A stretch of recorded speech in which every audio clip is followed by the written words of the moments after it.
Welcome to Haripriya's media. Sammakka Saralamma వనదేవతలను దర్శించుకున్నారు రాష్ట్ర గవర్నర్ తమిళిసై. గవర్నర్ తో పాటు కేంద్ర గిరిజన శాఖ మంత్రి అర్జున్ ముండా, రాష్ట్ర మంత్రులు సీతక్క, శ్రీధర్ బాబులు దర్శించుకున్నారు. దేశ ప్రజలు గిరిజన జనాలు సంతోషంగా ఉండాలని తాను కోరుకున్నట్లుగా గవర్నర్ తమిళిసై తెలిపారు. మూడవసారి అమ్మవార్లను దర్శించుకున్నారు.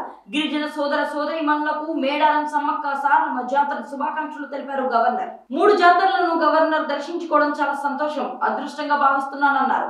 ఇక్కడ 6 గిరిజన గ్రామాలను దత్తత తీసుకున్నారు గవర్నర్ తమిళిసై.